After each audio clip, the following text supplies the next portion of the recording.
शांति। आज 23/7/2023 की अव्यक्त मुरली है। आज प्यारे बाप दादा कहते, सर्व प्राप्ति संपन्न आत्म निशानी संतुष्टता और प्रसन्नता।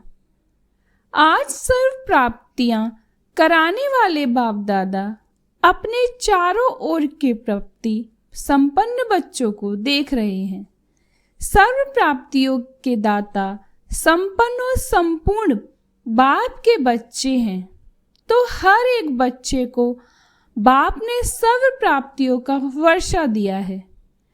ऐसे नहीं किसको 10 दिया हो, किसको 20 दिया हो, सभी बच्चों को सर्व प्राप्तियों का अधिकार दिया है। सभी बच्चे फुल वर्षे के अधिकारी हैं। तो बाप दादा देख रहे हैं कि हर एक अधिकारी बच्चों ने अपने में प्राप्तियों का अधिकार कितना प्राप्त किया है। बाप ने सर्व दिया है। बाप को सर्वशक्तिवान व संपन्न सागर कहते हैं, लेकिन बच्चों ने उन प्राप्तियों को कहाँ तक अपना बनाया है। बाप का दिया हुआ वर्षा जब अपना बना लेते तो जितना अपना बनाते हैं उतना नशा और खुशी रहती है। मेरा खजाना है, दिया बाप ने, लेकिन अपने में धारण कर अपना बना लिया तो क्या देखा कि अपना बनाने में नंबरवार हो गए हैं। बाप ने नंबर नहीं बनाए हैं, लेकिन अपने अपने धारणा की यथाशक्ति ने नंबरवार बना दिया है। संपूर्ण अधिकारी व सर्व प्राप्तियों से संपन्न आत्मा जो सदा अमृत वेले से रात तक प्राप्तियों के नशे व अनुभव रहती हैं, उनकी निशानी क्या होगी? प्राप्तियों की निशानी है संतुष्टता। वो सदा संतुष्ट मणिबंध दूसरों को भी संतुष्टता की झलक का वाइब्रेशन फैलाते रहते हैं। उनका चेहरा सदा प्रसन्नचित दिखाई देगा। प्रसन्नचित अर्थात सर्व प्रसन्नचित से न्यारा। कोई प्रश्न नहीं होगा, प्रसन्न होगा। क्यों, क्या, कैसे, सब समाप्त। तो ऐसे प्रसन्नचित बने हो कि अभी भी कभी कभी कोई प्रश्न उठता है कि ये क्या है, ये क्यों है, ये कैसे होगा, कब होगा। ये प्रश्न चाहे मन में चाहे दूसरों से उठता है। प्रसन्नचित हो या प्रसन्नचित हो, या कभी प्रश्नचित या कभी प्रसन्नचित। क्या है? वैसे गायन है, अप्राप्त कोई वस्तु ब्राह्मणों के खजाने में। अप्राप्त नहीं कोई वस्तु ब्राह्मणों के खजाने में। ये किसका, किन ब्राह्मणों का गायन है? आपका है या दूसरे आने वाले हैं? आप ही हो। तो जब कोई अप्राप्ति होती है ना, अप्राप्ति असंतुष्टता का कारण है। अपना अनुभव देखो, कभी भी मन असंतुष्ट होता है तो कारण क्या होता है? कोई ना कोई अप्राप्ति का अनुभव करते हो तब असंतुष्टता होती है। गायन तो है ना, अप्राप्त नहीं कोई वस्तु। ये अब का गायन है या विनाश के समय का? विनाश के समय संपन्न हो जाएंगे कि अभी होना है। तो जो समझते हैं कि हम सदा प्रसन्नचित रहते हैं, कभी भी किसी भी बात में, चाहे अपने संबंध में चाहे दूसरों के संबंध में भी प्रश्न नहीं उठता, सदा संतुष्ट रहते हैं। ऐसी संतुष्ट आत्माएं कितनी होंगी? बहुत हैं। अच्छा, जो समझते हैं सदा प्रसन्न रहते हैं।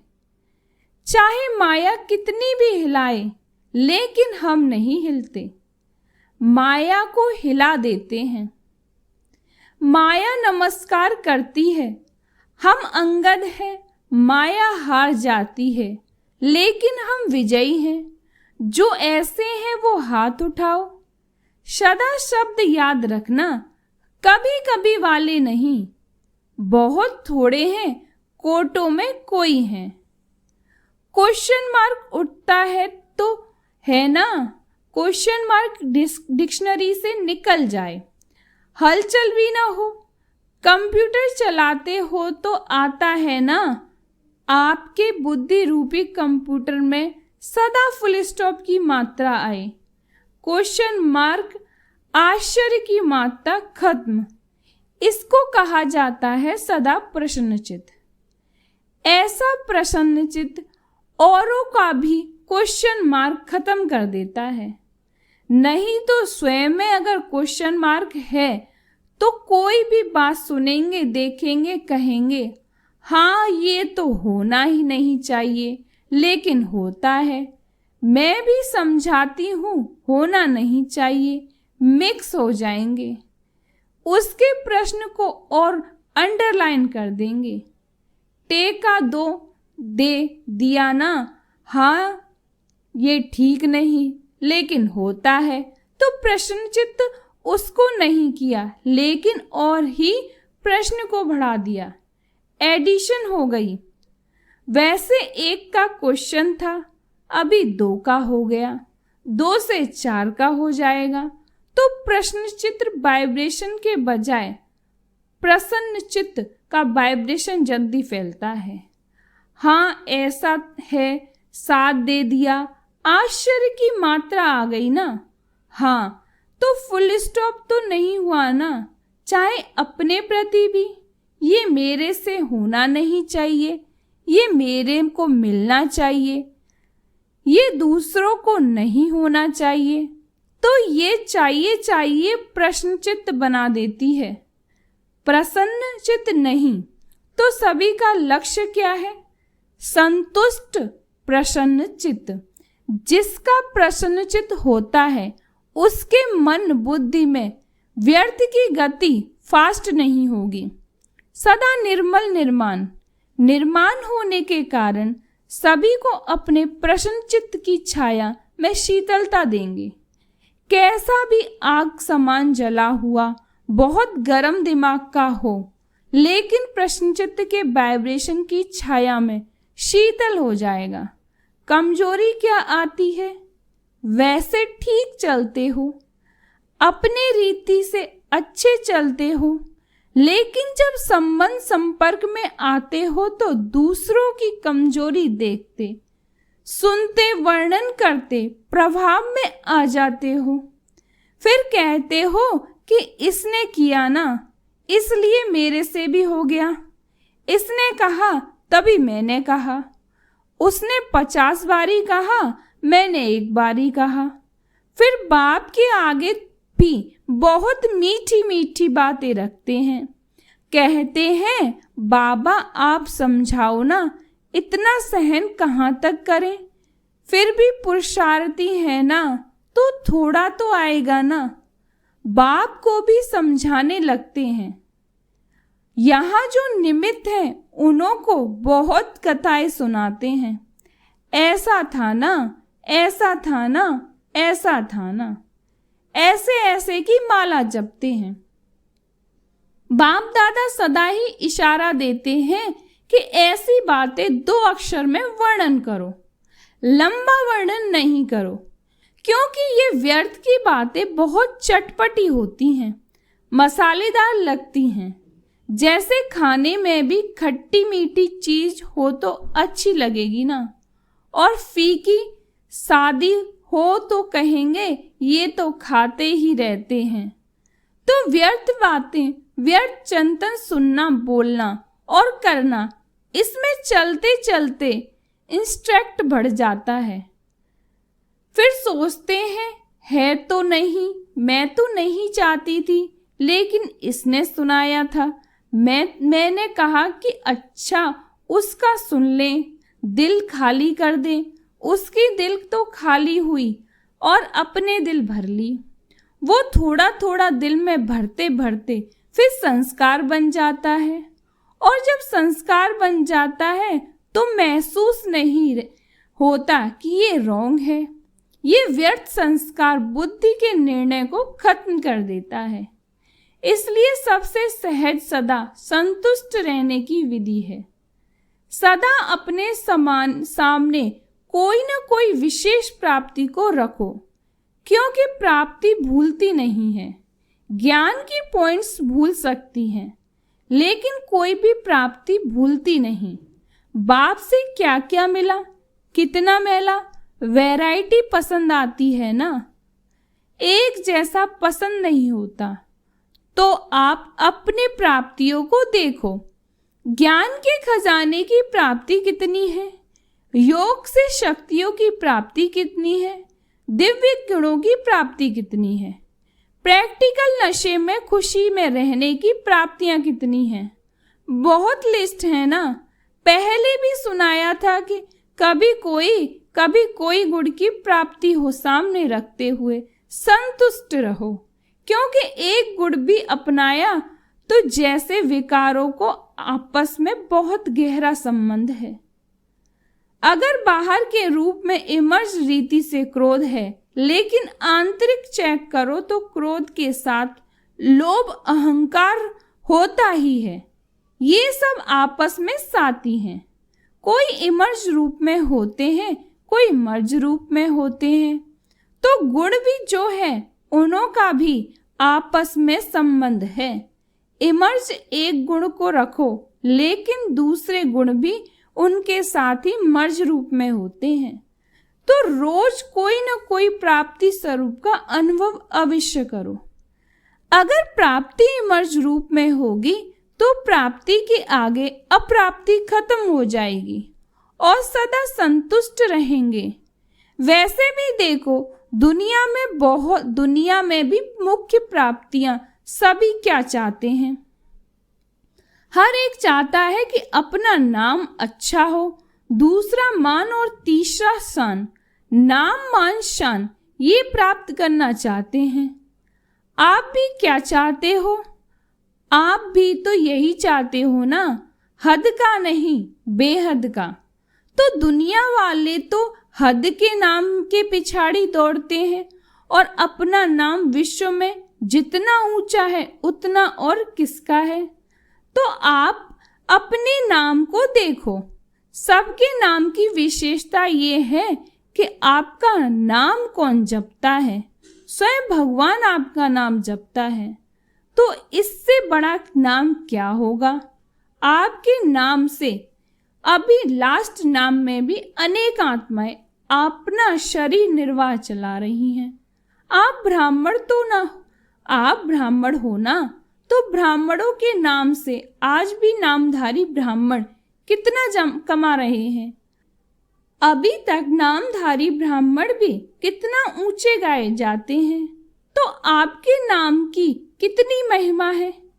इतना श्रेष्ठ नाम आपका हो गया, इसलिए हद के नाम के पीछे नहीं जाओ। मेरा नाम तो कभी किसी में लेते ही नहीं। मेरा नाम सदा पीछे ही रहता है। सेवा में करती हूँ, नाम दूसरों का हो जाता है। तो हद के नाम के पीछे नहीं जाओ। बाप के दिल में आपका नाम सदा ही श्रेष्ठ है। जब बाप के दिल में नाम हो गया तो कोई सेवा में या प्रोग्राम में या कोई भी बातों में आपका नाम नहीं भी आया तो क्या हर्जा। बाप के पास तो है ना। जैसे भक्ति मार्ग में हनुमान का चित्र दिखाते हैं ना, तो उसके दिल में क्या था, राम था। और बाप के दिल में क्या है, बच्चे। तो बच्चों में आप हो या नहीं हो, तो सभी का नाम है। देखा है पक्का, कभी मिस हो गया हो तो आप सभी का नाम है ना। तो और नाम के पीछे क्यों पड़ते हो? क्योंकि मेजॉरिटी यही नाम मान शान गिराता भी है और यही नाम मान शान चढ़ाता है। तो प्राप्ति के रूप में देखो, अगर मानो कोई कारण से आपका नाम गुप्त है और आप समझते हो कि मेरा नाम होना चाहिए, यथार्थ है। फिर भी अगर किसी आत्मा से हिसाब किताब के कारण या उसके संस्कार के कारण आपका नाम नहीं होता है, आप राइट हो, वो रॉन्ग है, फिर भी उसका नाम होता है, आपका नहीं, तो विजयमाला में आपका नाम निश्चित है। इसलिए इसकी भी परवाह नहीं करो। इस रूप में माया ज्यादा आती है, इसलिए अभी गलती से नाम मिस हो भी गया, कोई हर्जा नहीं, लेकिन विजयमाला में आपका नाम मिस नहीं हो सकता।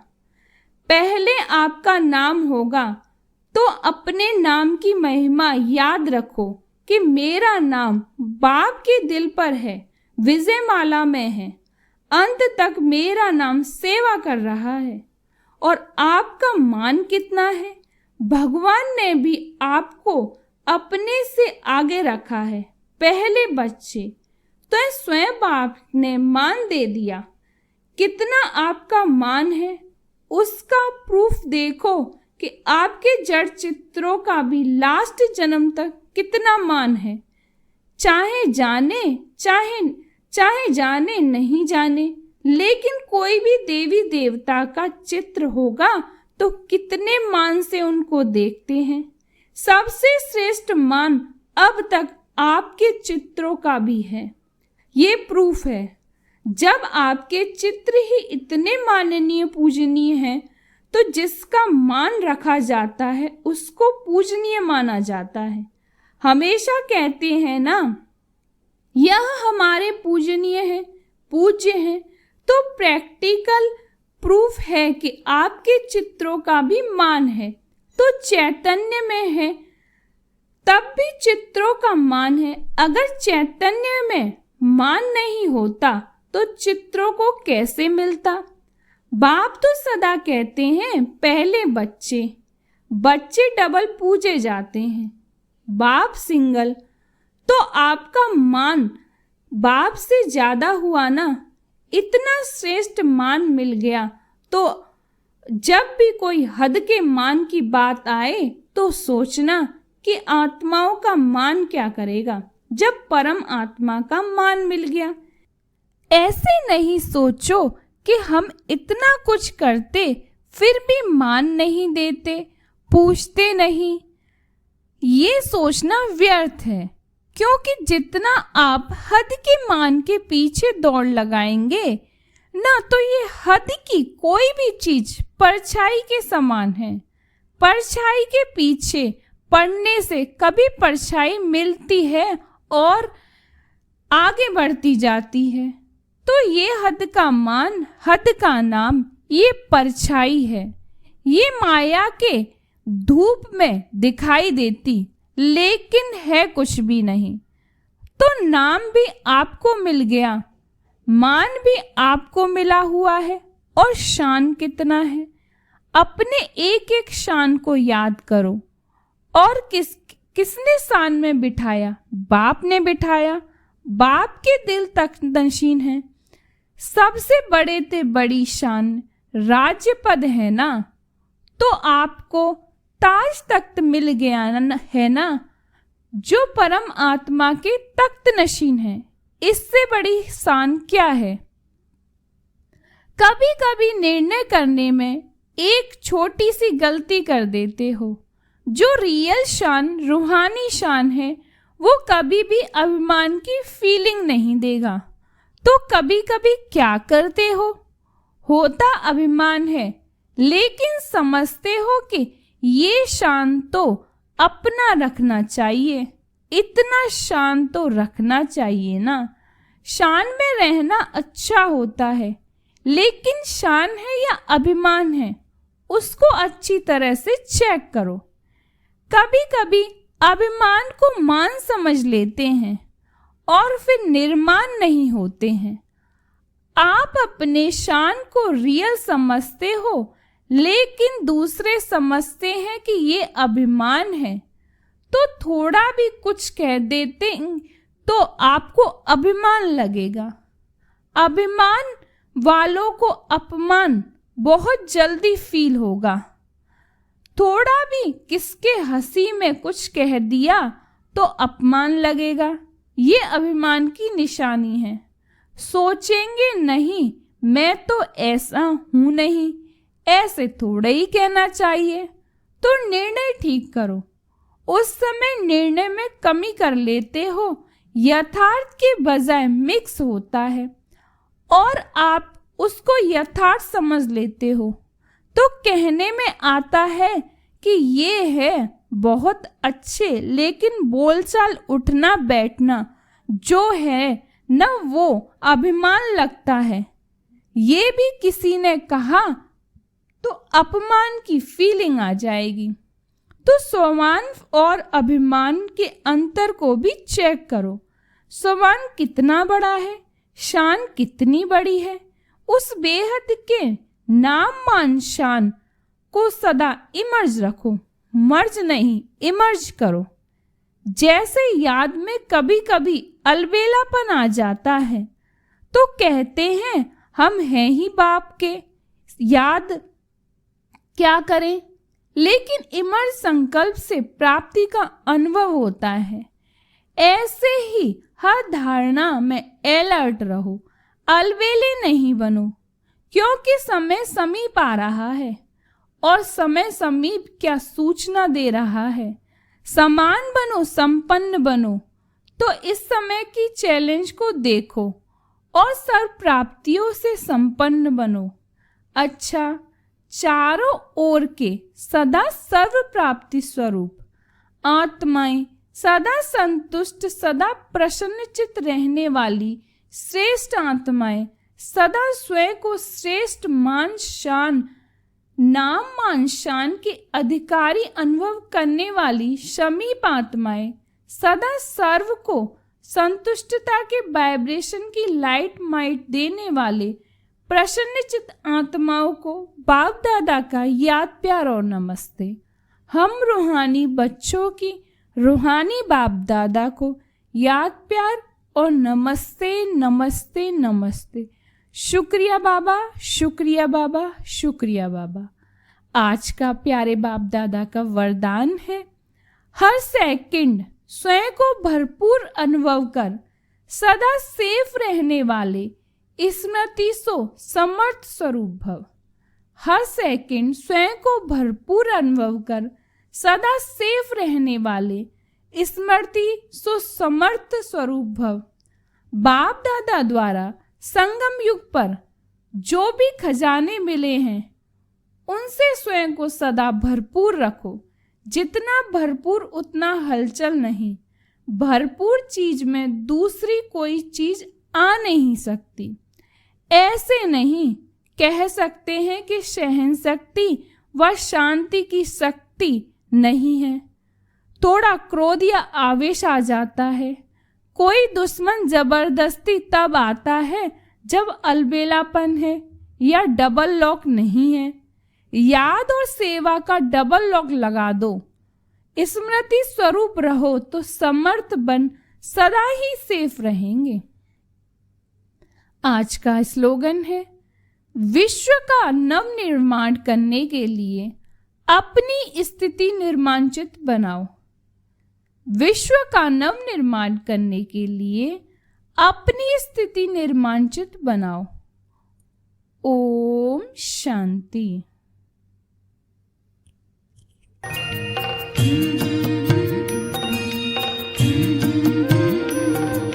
बाबा तेरी मीठी मुरली की धुन सुन कर के मन हर्षाए।